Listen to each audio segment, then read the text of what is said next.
defective if it fails to provide the safety which a person is entitled to expect.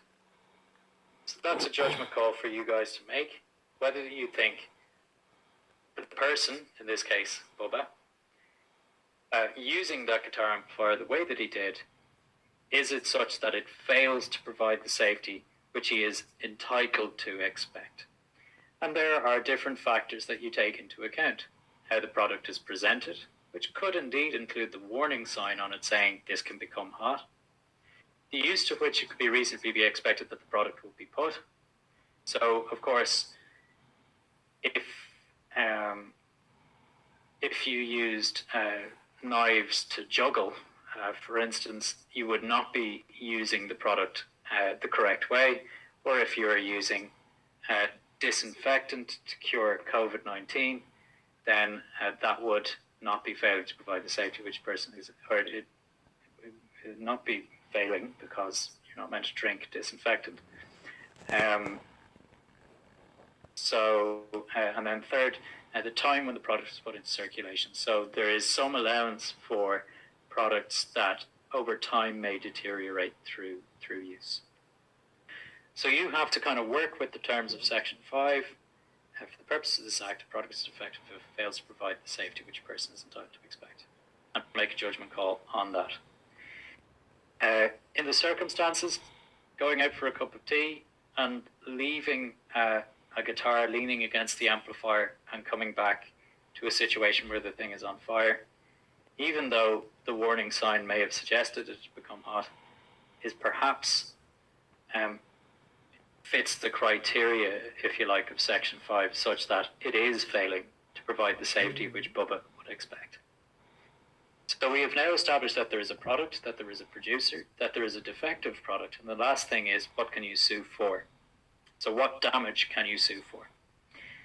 Again, in Section 1 of the Act, which is an important section, it sets out what damage is. If we think of Section 2 again, it says the producer shall be liable in damages for damage. We need to know what damage means, and that's contained in Section 1 of the Act.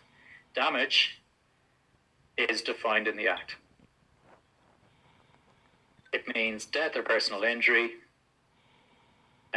or loss of, damage to, or destruction of any item of property other than the defective product itself, provided that the item of property is for private use and it was used by the injured person mainly for his private use or consumption.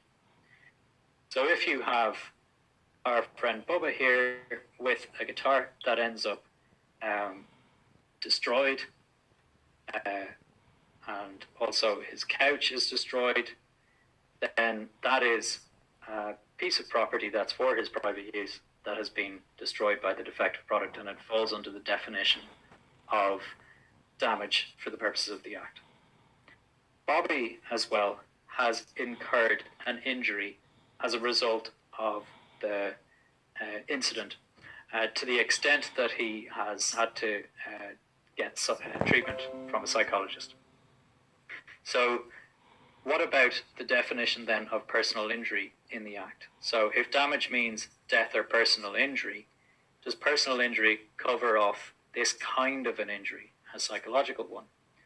Helpfully, the Act defines personal injury as including any disease and any impairment of a person's physical or mental condition, which would suggest indeed that Bobby suffering a mental condition, if you like, as a result of this incident is within the boundary of being able to sue under the Act.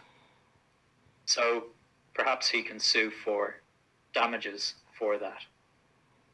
The final header of damages is whether Bubba and losing out on business and the financial loss that accrues as a result of that is covered off. This is much more of a grey area, or perhaps even if you read through the Act, there is no mention one way or another as to whether financial loss, consequent financial loss, can be recovered under the Act. It doesn't seem to be. Like Mahan and Binchy's take on it is that you cannot sue for consequential financial loss as a result of an incident such as this under the Act. So if you think about it, just legally speaking, if we look at the Act again, you can sue for damage. And what damage is defined as destruction of property, death, or personal injury. And by its silence on the question of consequential economic loss, there is no suggestion that you can sue for under that particular header. So therefore, you're building towards an answer now. So the way that you're picking up marks is you're referring to these different sections in the Act and you're applying them to the circumstance.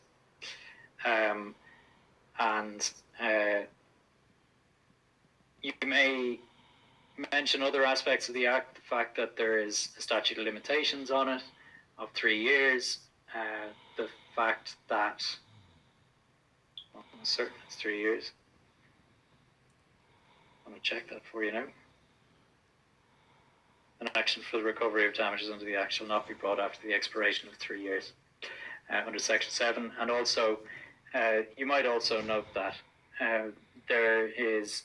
you are only allowed to recover for damages exceeding 350 punts, as it then was, and the euro equivalent of it. So you're only going to get the amount, the excess, only the excess shall be awarded. So there are some procedural points there maybe that would be a good idea to address. And that's, generally speaking, how you'd approach that sort of a question. Obviously, there will be differences in it. If you were advising Bubba, you might suggest, well, look, what are your losses if your crucial bus tour business is worth 35 grand, then maybe you should sue for that separately under negligence, and because that will be of most benefit to him. And you might suggest that there's a duty of care owed, and the standard of care has not been met by whoever is responsible for this.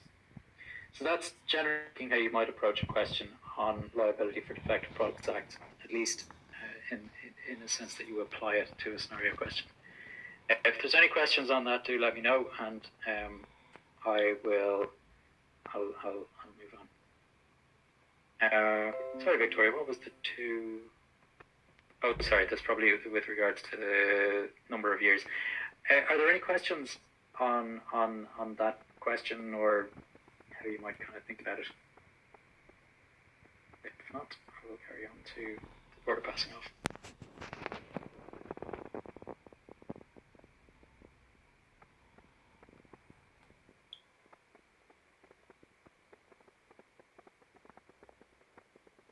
Okay, so question 2 is a question on the tort passing off. This is not a statute-based tort, and it requires an understanding and appreciation of the key common law cases. Of course, it's a common law tort. It's judge-made, if you like, in the sense that it develops through judicial pronouncements on it, and applying those important cases to a fact scenario. So here you have someone who's in the fashion industry. She has a shoe on the market, and she's been doing reasonably well off this very distinctive shoe, and someone else comes on the market with a shoe that is similar to the extent that it may possibly even be confusing. So aqua shoe, someone comes onto the market with aquarium shoe. It has almost identical features and qualities. She hasn't noticed a drop-off in sales. She has overheard one customer saying it would appear confusing the new product with her product. And she thinks that means that she's going to lose out on business, perhaps. She thinks it's unfairly affecting the reputation of a brand and may affect sales. So she's not at the stage where she can demonstrate that she's lost anything, but she is at the stage where, at least anecdotally, she has one evidence of one person who has been confused by the new entrant onto the market, such that they're confused as between the two. So what you need to do then is apply the different apply the different facets or aspects of the tort of passing off. And the key case, or the key cases perhaps, depending on which way you look at it, but I always suggest maybe looking at the recent Supreme Court rulings on this, or the higher court's rulings on it. Cambridge's versus Joseph Brennan Bakeries is a recent-ish Supreme Court case, and more recently again is the Galway Free Range Eggs Limited versus O'Brien case. There may be two useful cases to review, to extract some information from, to help explain to Charlotte what her legal position would be.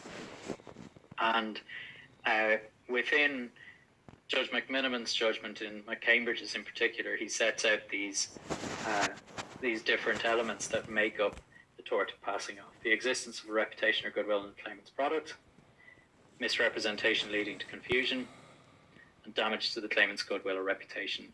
And there you have kind of a three-parter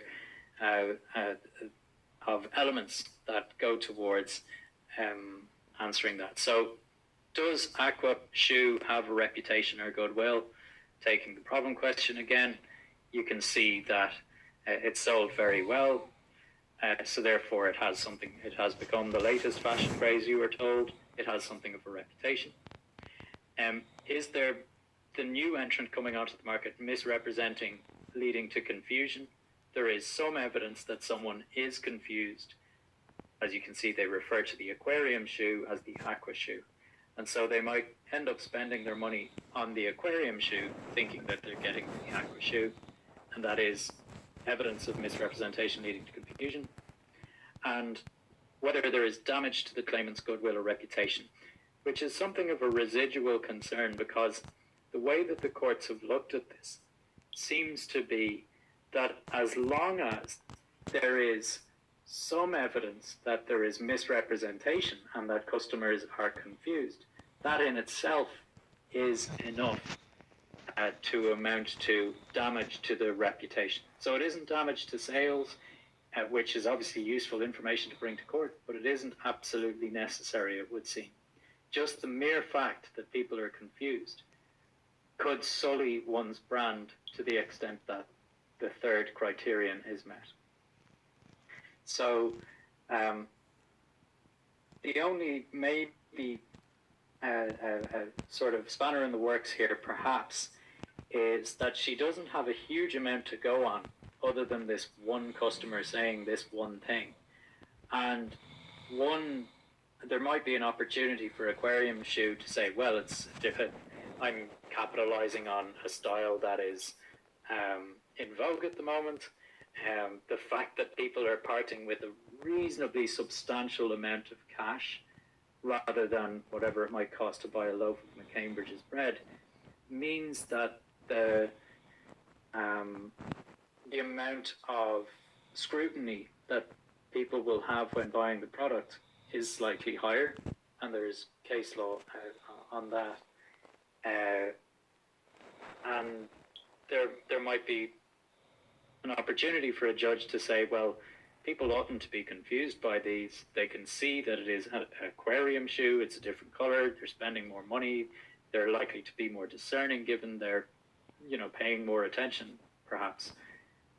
In those sorts of situations, there is maybe a grey area in this sort of a case. Crucial to picking up marks in such a question is that you're using that case law, that you are using the key elements of it, what judges have said to develop the law. You're working in those pronouncements and what's been covered off in class to explain to Charlotte what the current